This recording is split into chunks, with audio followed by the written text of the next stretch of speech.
कबीर गर्व न कीजिए, देहि देख सुरंग।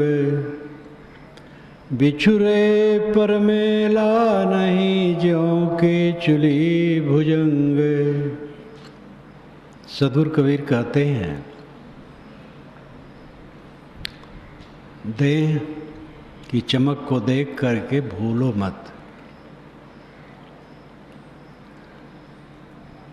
जब ये बिछुड़ जाएगी तब फिर मिलेगी नहीं। जैसे सांप के ऊपर की झिल्ली जब खुल करके निकल जाती है तो सांप फिर उसमें नहीं आता है। ये शरीर इसी ढंग का है। विवेकवान का शरीर तो मन से वो पहले ही मार देता है। शरीर छोड़ने के पहले विवेकवान शरीर को मन से छोड़ देता है। ये विवेक की बलवत्ता साधना की विशेषता से होता है। देह को पहले छोड़ देने वाला देहातीत भाव में रहता है। आप देह नहीं हैं, आप चेतन हैं, ज्ञान स्वरूप है। इस भाव की रहनी में जो रहता है, सद्गुरु विशाल साहब कहते हैं, हमका का दहिया से काम, हम तो हैं चेतन निष्काम। न पास कोई हमरे खोजे मिले वस्तु। इस शब्द में, बड़े शब्द में इतना विस्तार से वैज्ञानिक ढंग से कहा है। याद हो तब माता हमरे पिता बंधु परतीत, भाई भगनी भाभी दर से पित्ते चची मनीत।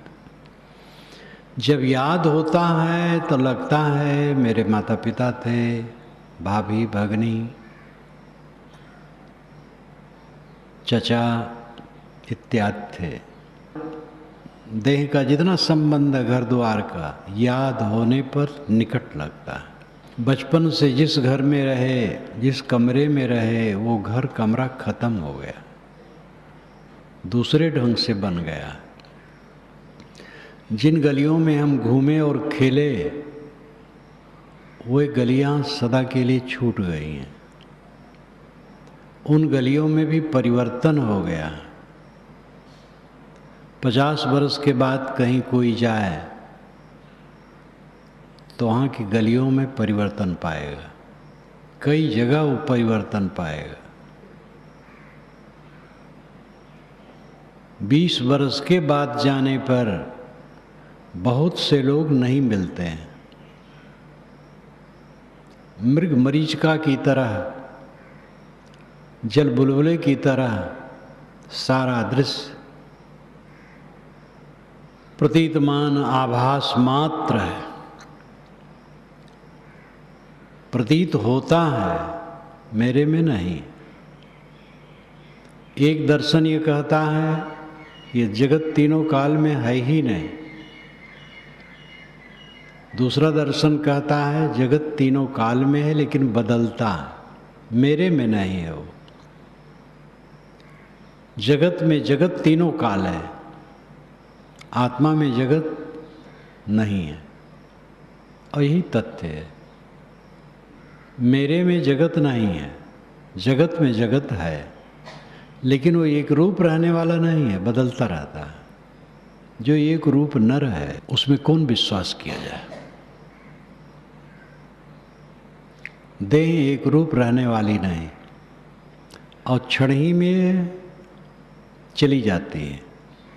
बिछड़े पर मेला नहीं, ज्यों कीचुली भुजंग। इस पर रामायण की वो कहानी याद आती है कि जब लक्ष्मण को बाण लगा तो मंत्रणा हुई कि रात ही में सुखेण वैद आ जाएं लंका से तो ये जी सकते हैं, नहीं तो जी नहीं सकते। सूरज उगने के बाद फिर नहीं जी पाएंगे। रात में सांप काट दे, अगर तत्काल उसकी चिकित्सा न हो तो सूरज उगने के बाद फिर वो नहीं रह पाएगा। जहरीला सांप अगर काटा है तो हनुमान जी पहुँचे, सुखेड़ अपने बरामदे में बैठे दवाई घोंट रहे थे। रात थी। उन्होंने कहा, मैं रामादल से आया हूँ, लक्ष्मण बदहोश हैं, आप उनकी चिकित्सा में चलिए। उन्होंने कहा, ये कैसे हो सकता है? शत्रु के दल में शत्रु के भाई की चिकित्सा करने मैं कैसे जा सकता हूँ? हनुमान जी कोई ऐसे वैसे नहीं थे, वे भी विद्वान थे, सब जानते थे। उन्होंने कहा, वैद्य के लिए मित्र और शत्रु नहीं होता है, वो सबकी चिकित्सा करता है। सुखेड़ ने कहा, आप ठीक कहते हैं, लेकिन जो संगीन दशा है उसमें नहीं हो सकता। युद्ध चल रहा है हमारे राजा से और आपके राजा का। कैसे हो सकता है कि मैं रामादल में चिकित्सा करने चलूं? कहे, नहीं चलेंगे तो मैं ज़बरदस्ती ले चलूँगा। कैसे ले चलोगे? ले चलूँगा। कैसे ले चलोगे? बरामदे से हनुमान जी नीचे कूद पड़े, जमीन में हाथ डाले, नींव के अंदर ले गए। वो कहे, हाँ हाँ हाँ हाँ हाँ हाँ, बस पूरा मकान उखाड़ करके उड़ गए और हाँ हाँ करते रह गए। कितना रोचक है और काल्पनिक है, असंभव है। लेकिन मौत की दशा यही है। मौत आएगी, हम कहेंगे अभी रुक जाओ। नहीं, बिल्कुल अंतिम है। हम हाँ हाँ हाँ करते रह जाएंगे, बस लेके उड़ जाएगी। ऐसा जीवन जीना चाहिए, मौत के पहले मौत कर दे मौत की। आसक्ति का ध्वंस जिसके चित्त में हो गया, मौत का डर कहाँ है? मौत तो पहले लिए हो। ऐ मौत प्यारी मौत मेरे सामने आया करे, ऐ मौत मेरे सामने आ। जब तू सामने आती है तो मुंह मिट जाता है। मौत की याद करने से और अपने अहंकार को मार देने से अमरत्व की प्राप्ति होती है। मरना कुछ है ही नहीं है। आसक्ति के कारण भ्रम बस भय लगता है। जिसकी आसक्ति मिट गई, भय मिट गया, मरना कहाँ है? सांस आती जाती है, रुक जाएगी, बस खत्म। मैं जहाँ का तहाँ हूँ। कबीर साहब की वाणी, जहाँ का पद तहाँ समाई। जहाँ का पद तहाँ समाता है। घड़ा फूटता है, कहाँ जाता है? मिट्टी में। बुलबुला फूटता है, कहाँ जाता है? पानी में। हवा का गुब्बार फूटता है, कहाँ जाता है? वातावरण में, हवा में। जहाँ का पद तहाँ समाई। हर पदार्थ अपने मूल पदार्थ में स्थित होता है।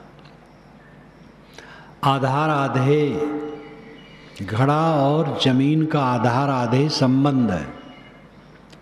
जमीन आधार है, घड़ा आधे है। आधे का मतलब जो टिका रहे, और आधार का मतलब जो टिकाए रखे।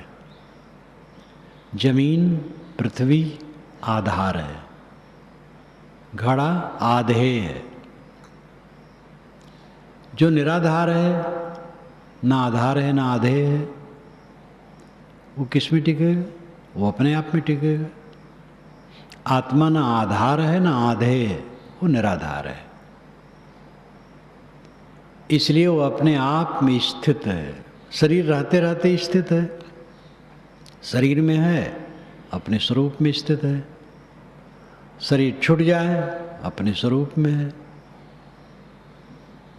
दूसरे के समझने में ये बात नहीं आएगी।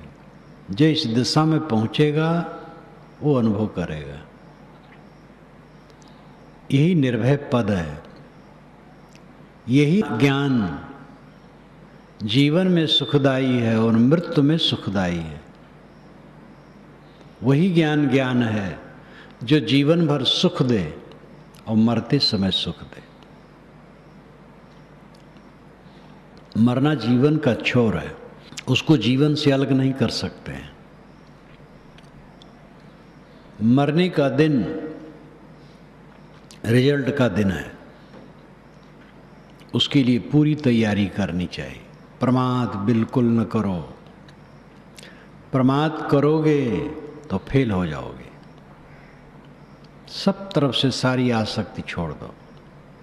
केवल भ्रम है कि कुछ मेरा है, केवल भ्रम है, एक कण भी मेरा नहीं है, यही तथ्य है।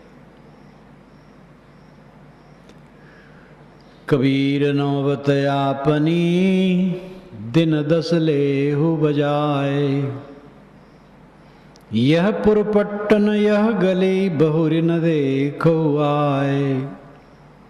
कितना मार्मिक है। आचार्य रामचंद्र शुक्ल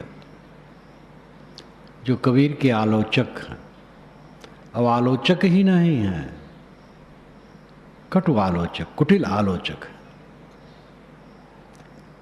कबीर के विषय में सहृदयता का अभाव है उनमें, उनके सत्य के प्रति भी ध्यान नहीं है।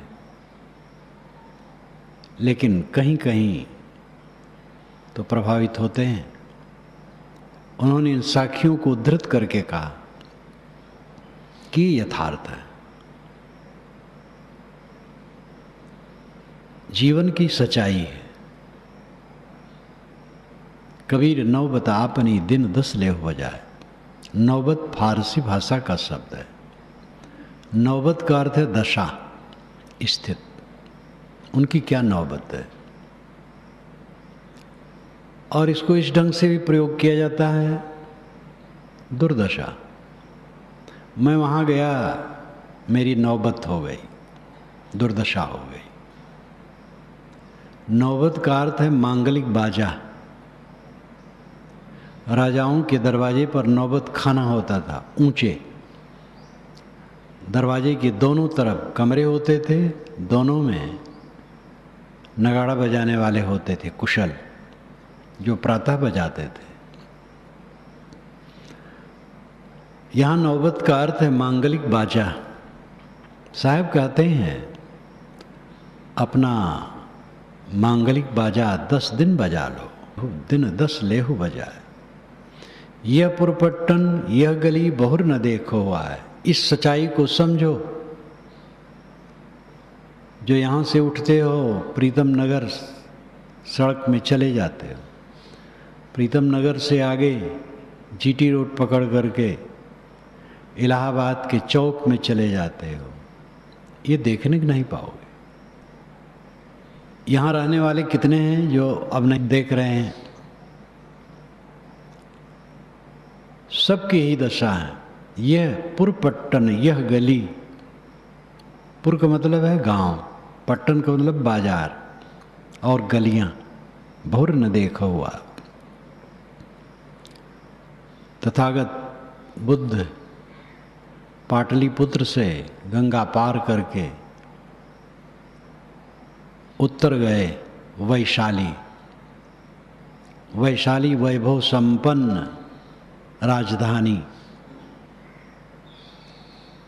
वहाँ पर उन्होंने बहुत वास किया था, अनेक बार। उन्होंने कहा आनंद, वैशाली को एक नज़र देखा बाहर से, कहा आनंद अब फिर वैशाली देखने को नहीं है। आसन उठाओ, उठाए, चल दिए। वृद्ध थे, 80 वर्ष के थे, कुछ दूर पर गए, थक गए। आनंद आसन बिछाओ, बैठ गए। उठते बैठते चलते रहे, विश्राम भी करते होंगे। और कसया से पूर्व उस पावा गांव में गए जहाँ पर चुंद लोहार का भोजन किए थे। वो पावा गांव अभी भी है। मेरा कार्यक्रम उसके पास ही हुआ था कुछ दिन पूर्व। एक लेखक ने लिखा है, तथागत जैसा गुणातीत पुरुष, वो भी कहता है ये वैशाली अब फिर नहीं देखने को होगा। तो वो तो महापुरुष सब जो कुछ दृश्यमान है सबको शून्य समझ लिया था, उसके मन में कोई मोह नहीं था। उन्होंने कहा जो शून्यता के स्वरूप को देखता है वो पीड़ा नहीं पाता है। प्रपंच की शून्यता, आत्मा प्रपंच शून्य, उसमें कुछ प्रपंच नहीं। और जो आत्मा को देखता हो प्रपंच शून्य स्थित में रहता है। जो प्रपंच शून्य स्थित को देखता हो आत्मा में रहता है। पटिवासेयत मत्तना, आत्मा द्वारा आत्मा में निवास। अगर चाहते हो कि मन पीड़ा से बिल्कुल मुक्त हो जाए तो अपने को अपने में जोड़ो, बाहर नहीं। बाहर सेवा करो, बाहर जपनी नहीं है, करनी है। व्यवहार जपनी नहीं है, करनी है। व्यवहार करने योग्य है, जपने योग्य नहीं है। बीती हुई घटनाओं, प्राणियों, पदार्थों की स्मृति में न सड़ो। मरी मरी बात, आगे वाली झूठी बातों को मत सोचो। अपने आप में रहो, समेटो अपने को अपने में। कबीर नौबत आपनी दिन 10 लेहु बजाए, यह पुरपट्टन यह गली बहुर न देखो हुआ। कबीर थोड़ा जीवना माढ़े बहुत मढ़ान, सब ही उभा पंत सिर राव रंक सुल्तान। कबीर साहब कहते हैं कि बहुत थोड़ा जीना, माढ़े बहुत मढ़ान। बड़ा श्रृंगार करता है, बड़ी तैयारी करता है। कितने दिन रहना है, जग जाओ। वो कहानी कितनी रोचक है। जब इंद्र ने विश्वकर्मा से कहा कि मकान तुम्हें बनाना है और 100 वर्ष बनाना है, विश्वकर्मा ने कहा महाराज मैं तो घंटों में बहुत बना देता हूँ, 100 वर्ष हमें क्यों फंसाएंगे। इंद्र ने डांटा। अब राजा डांटा तो क्या करे, चुप बनाने लगे। 1 वर्ष तक बनाते रहे, बहुत दूर तक मकान बन गए। देवताओं की एक सभा में वे निमंत्रित थे गए। विष्णु ने पूछा विश्वकर्मा तुम उदास कैसे हो। बताया कि भगवान इंद्र ने मुझे 100 वर्ष तक मकान बनाने में लगा दिया। विष्णु ने कहा अच्छा, इंद्र को इतनी तृष्णा है। विष्णु एक ब्रह्मचारी वेश बनाकर पहुंच गए इंद्र के दरवाजे पर। इंद्र उठे, नमस्कार किए। महाराज किधर से आ रहे हैं। घूम रहा हूं, साधु हूं। इतने में दूसरे तरफ से एक विचित्र संत आ गए जिनकी कमर में केवल लंगोटी थी, देह भर भालू के बाल जैसा बाल झपका हुआ, सब तरफ से बाल बाल। एक चटाई लपेट करके वो रखे थे। ब्रह्मचारी जी विष्णु जी नमस्कार किए, इंद्र ने भी नमस्कार किया। विष्णु जी ने कहा महाराज किधर से दर्शन दिए। कहीं घूम रहा हूँ साधु। महाराज आपका आश्रम कहाँ है। कि आश्रम क्या बनाऊं, जीवन क्षणिक है। कि महाराज की आपकी क्या उम्र है। कहे मैं नहीं जानता हूँ। एक ब्रह्मा जब मर जाता है तो मेरा एक बाल गिर जाता है। हजारों बाल गिर चुके और जितने बाल मेरे शरीर में हैं सब गिर जाएंगे तब मैं मरूंगा। अब ब्रह्मा की आयु कितनी होती है। 8 अरब 64 करोड़ वर्ष हम लोगों के जब बीतते हैं तो ब्रह्मा का 24 घंटा होता है। और ऐसे 30-24 घंटा का महीना, 12 महीने का वर्ष और 100 वर्ष की आयु। 31 नील 10 खरब 40 अरब वर्ष जब मनुष्य के बीच बीतते हैं तब ब्रह्मा की आयु समाप्त होती है, तब वो मरते हैं। तब उनका एक बाल गिर जाता था। विष्णु जी ने कहा, महाराज इतनी लंबी आयु, आपने आश्रम नहीं बनाया? अरे जीवन क्षणिक है, क्या बनाओ। इंद्र अपने में टूटने लगा, मैं तो बहुत अल्पायु हूँ, 100 वर्ष की नींव डाला हूँ। कहे महाराज चटाई क्यों लिए? कहे ठंड लगती ओढ़ लेता हूँ, कहीं बिछा लेता हूँ। वो चल दिए। नाम आपका क्या है? नाम तो कुछ नहीं है, लोम है बड़े बड़े, इसलिए लोग लोमस कहते हैं। वो तो चल दिए। ब्रह्मचारी जी हंसने लगे। इंद्र ने कहा, महाराज क्यों हंसते हैं? कहे इंद्र आ रहे हैं सब बहुत। कहे कहाँ आ रहे हैं? तो चींटियों की लाइन आ रही थी। उन्होंने कही चींटियां सब इंद्र हो चुके हैं। तब इंद्र अपने में टूटे कि महाराज आप कौन हैं? तब कहा मैं विश्व हूँ। तुम्हें इतना गर्व है? 100 वर्ष की नींव डाल बैठे हो। ये भी एक रोचक कहानी है बातों को समझाने के लिए। ना ऐसा विष्णु होता है, ना ऐसा ब्रह्मा होता है, ना ऐसा इंद्र होता है। ये सब शब्द वेदों के हैं और उसके अर्थ कुछ और हैं। पुराणों में कुछ और लिखे गए, रूपक बनाए गए और उसमें प्रेरणाप्रद बातें रखी गई हैं। जीवन हमारा क्षणिक है। बहुत मढ़ान न मारो, बहुत ठाट बाट में न पड़ो। सभी ऊभा पंथ सिर, सभी के सिर पर पंथ ऊभा है। ऊभा थवानो गुजराती में कहते हैं, ऊभा खड़ा है। साहब तो खूब घूमते थे, हर जगह शब्द आ गया है। सभी ऊभा पंथ सिर, सबके सिर पर पंथ खड़ा है, सबके सिर पर राह खड़ी है, सबको चल देना है। यहां से राव रंग सुल्तान, चाहे राजा हो, चाहे रंक हो, चाहे चक्रवर्ती हो। कबीर धूल सकेली के पुड़ी जो बांधिए, दिवस 4 का पेखनांत खे की खे। साहब कहते हैं थोड़ी सी धूल सकेल करके, बटोर करके एक पुड़िया बांध ली गई है। सकेलना प्राय छत्तीसगढ़ में ज़्यादा कहते हैं, इधर भी कहते हैं लेकिन उधर ज़्यादा कहते हैं। थोड़ी धूल बटोर ली, एक पुड़िया बांध ली, इसको कहते हैं शरीर। इसी में तुम चूर हो। दिवस 4 का पेखना, 4 दिन का देखने पर का है। अंत खे की खे, अंत में धूल की धूल है।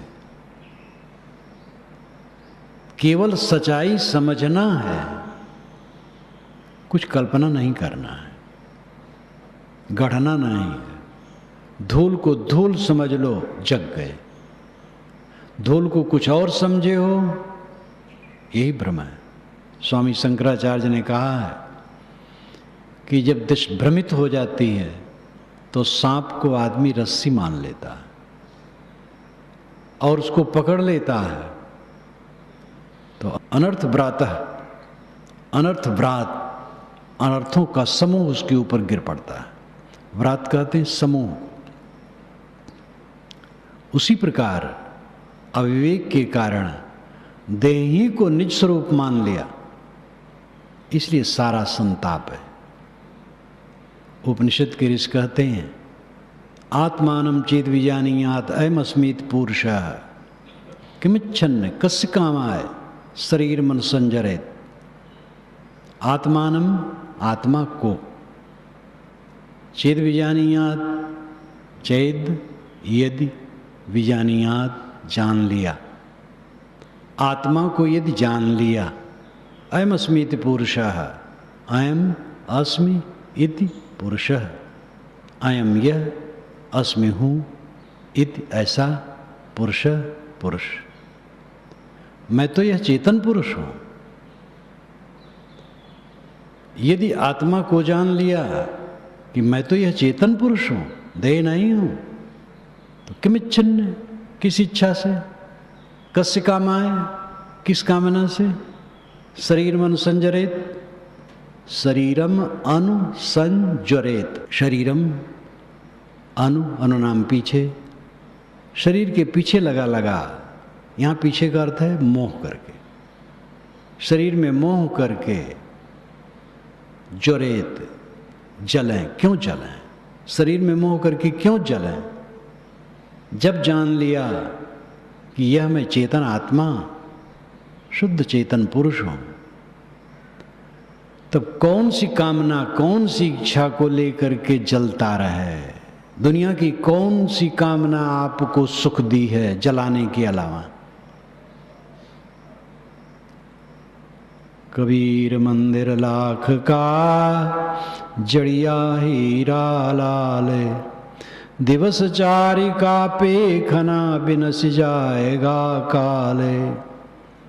कबीर साहब कहते हैं कि लाख का मंदिर है, लाख पीपल के पेड़ में प्रायः लाख होता है, उसको निकाल करके गला करके चूड़ियाँ बनती हैं, बहुत सी चीज़ें बनती हैं।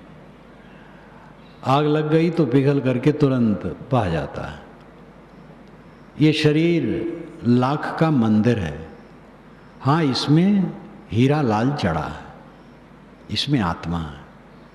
4 दिन का देखने पर कहा है, काल का झोंका लगा, उसकी गर्मी आई, ये पिघल के बह जाएगा। इसलिए प्रमाद मत करो, चक करके रहो, अपने को आत्मा समझो, देह नहीं। और इस बात पर सब लोग ध्यान दो, व्यवहार करनी है, जपनी नहीं है। जपनी सुस्वरूप है। अपने मन को समेट के आत्मा में लगाओ, न पुरानी घटनाओं को सोचो, न बीती बातों को सोचो, न आगे की कल्पना करो। अपने को पीड़ित मत करो, सब मरा है, सब मरा है। अपने को जागृत रखो। जो वर्तमान में आत्म जागृत है वही सच्चा साधक है।